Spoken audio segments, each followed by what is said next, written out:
Hey guys, and welcome back to another video. So today I wanted to briefly break down the PlayStation Plus subscription price increase. It just happened. You may or may not be aware of it, but I'm going to give you my thoughts.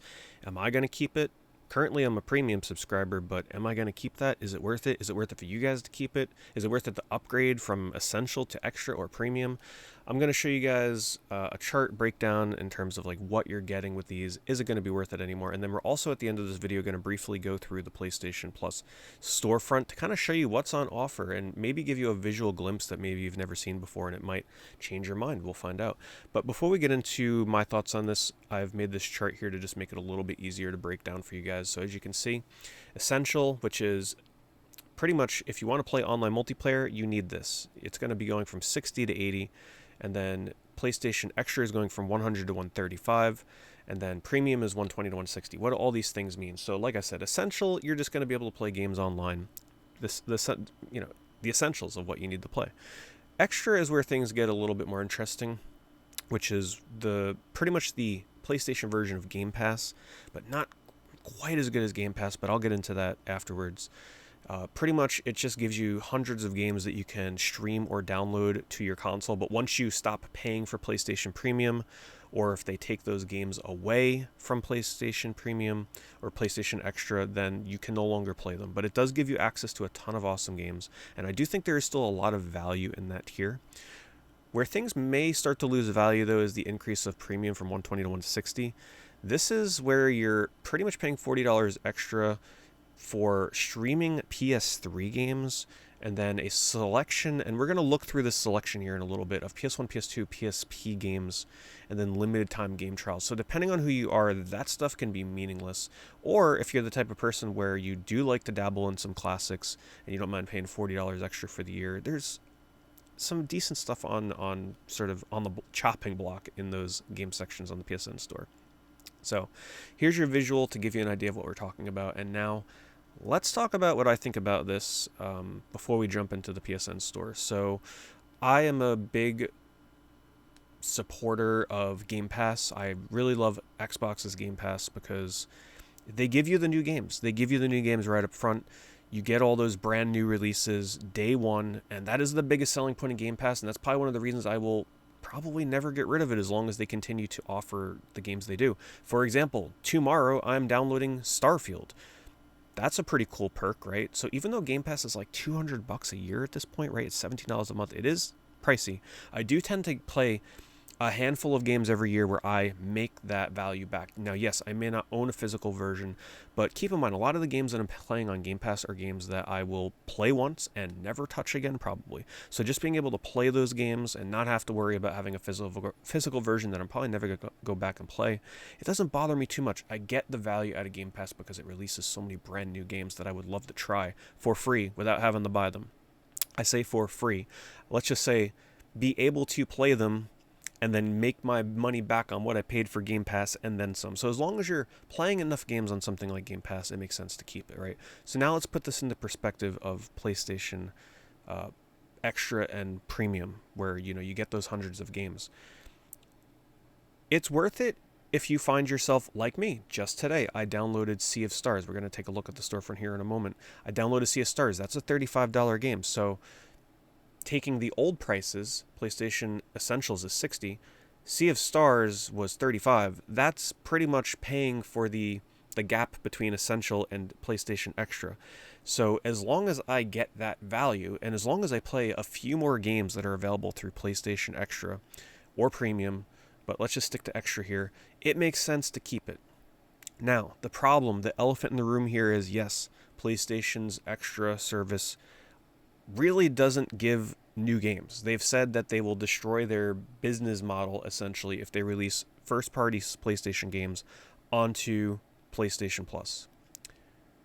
I am not the biggest fan of that ideology. I really feel like if they were releasing first-party games on the PlayStation Plus, one a month, maybe every other month, give us a nice first-party Sony PlayStation game, I think you would get way more people that would upgrade their tiers from Essential to Extra or Premium.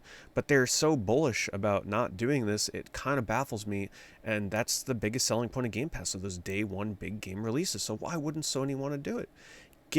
Heck, even just two huge AAA blockbusters a year. They use Spider-Man as an example. They can't release Spider-Man on PlayStation Plus because it would kill their sales.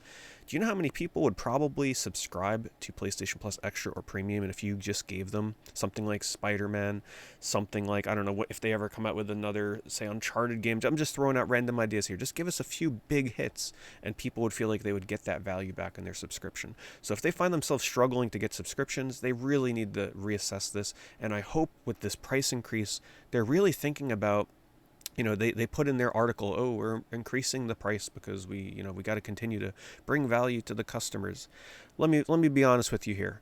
All these years that I've been subscribed to PlayStation Plus, they give us 3 crap games to download every month. Usually it's old games that have been out for years that you just don't care about.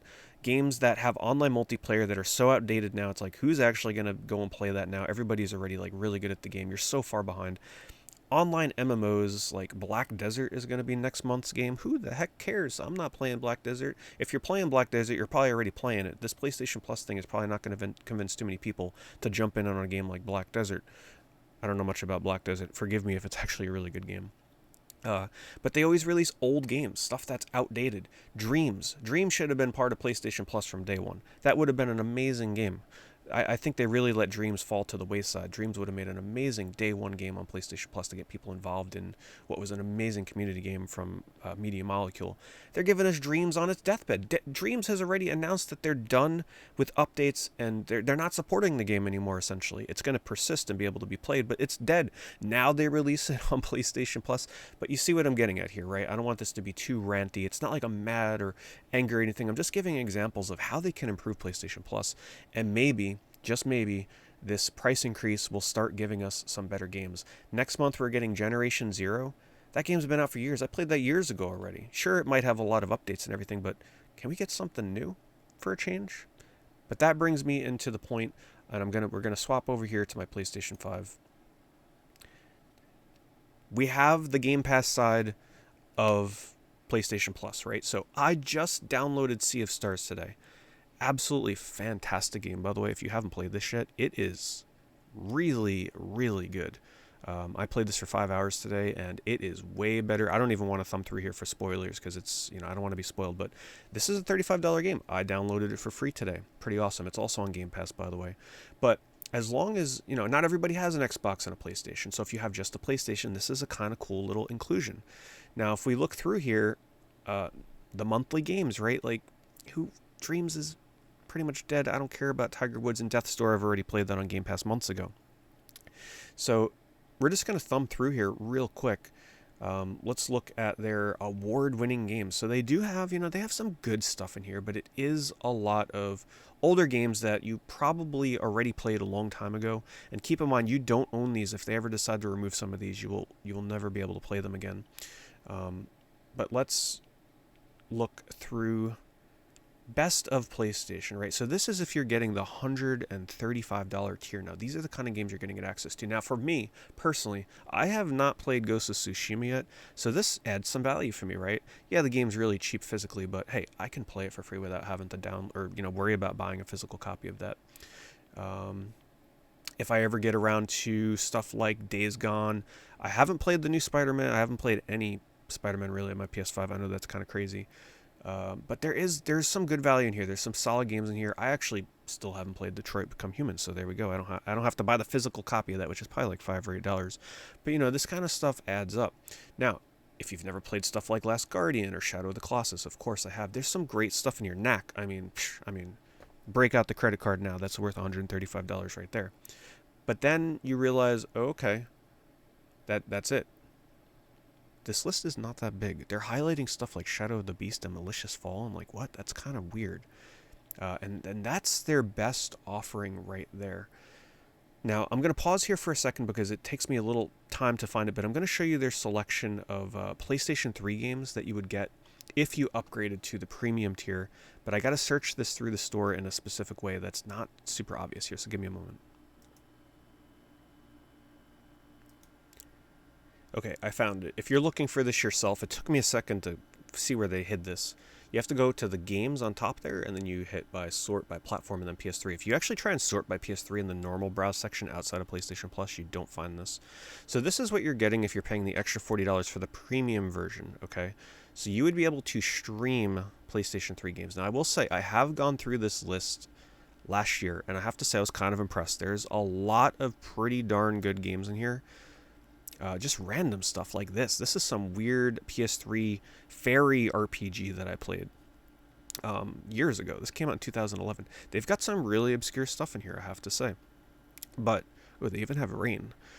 But you're streaming this, so you don't own it. You don't even download it, to my knowledge, right? Yeah, they don't let you download this. This is all through the cloud. So if you have a bad internet connection, it's going to be a little laggy with input delay. There might be pixelation, and man, forbid the fact, like if you tried to stream on Twitch or YouTube while streaming one of these, it's not going to go over well unless your internet is just crazy. But as you can see, there's a puppeteer. So if you're the type of person where you don't have a PS3, you don't want to spend a lot of money for physical games, and you have a good internet connection, I would say that the premium tier for the PS3 selection alone may actually be worth it. Look at this. They even have Magus in here. This is kind of impressive, and Eco.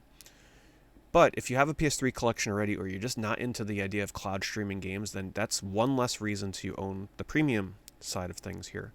Now, the last thing that they will give you with premium is the ability to play game trials, right? So if we back out of here and we go back into here, they have a little section in here. It's kind of like hidden somewhere. If you go down, they kind of show you, oh yeah, I forgot to show you guys this. This is also something that comes with extra. So these are the PS1, PS2, and PSP games that you get. Kind of cool. They added Blade Dancer recently. Now, these are ones that you can download. You don't have to stream these. But, like I said, when you stop paying for PlayStation Plus, they take all this stuff away. Now, the list isn't gigantic, but there's some solid stuff in here. So, this is, oh, I think I misspoke. This is for premium. So, you have to pay for premium if you want access to this stuff here. The extra one is for all the the 400 or 500 games for PS4 and PS5. This here is locked behind premium. As you can see, though, it's a solid selection of games. But if you scroll down, that's it. And they never really seem to add much to here fast. This was one of my problems with PlayStation and these like HD classic stuff like Fanavision, Arc the Lad, Okage, Wild Arms, Dark Cloud, Rogue Galaxy. I love this stuff. I love getting these HDified, even if it's a form of emulation, HD versions of these games on a PS4 or PS5, but they never add anything anymore. It's been the same for years. And the same seems to be for all this other stuff. The only thing that they tend to add once in a while seems to be like a PS1 game or a PSP game here or there. But it is nice if any of those games interest you. The last thing that you get with premium, the highest tier, are these game trials. So this will let you demo a game for like an hour or 2 or 3 or whatever the heck it is that they give you. This is kind of like whatever, I guess it's a digital way of renting games before you decide on buying them, which is a neat idea, but is that really worth the $40? Is it free at that point? If you're paying $40 for the privilege to demo these games, aren't you technically kind of paying to be able to demo these? So think of it as like a digital side of Blockbuster to be able to rent a small selection of games. There's not a huge variety here. You would think there would be more in here. It seems like oddly specific to single out just these games for these trials. I don't know. It doesn't really seem super worth it to me. So in conclusion, I don't want this video to be super long.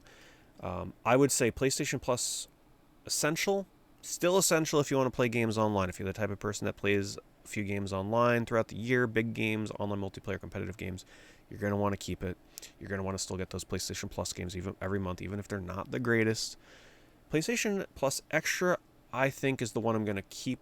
I just today downloaded a game, right, that was on there. So I do think I will keep it just for those few exclusives that come out every year, just because I'll get the value out of that alone. 400 to 500 PS5, PS4 games is nothing to scoff at.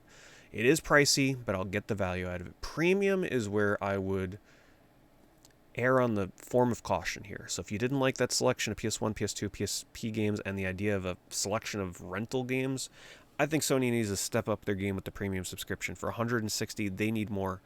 Give you a little something extra for that highest tier.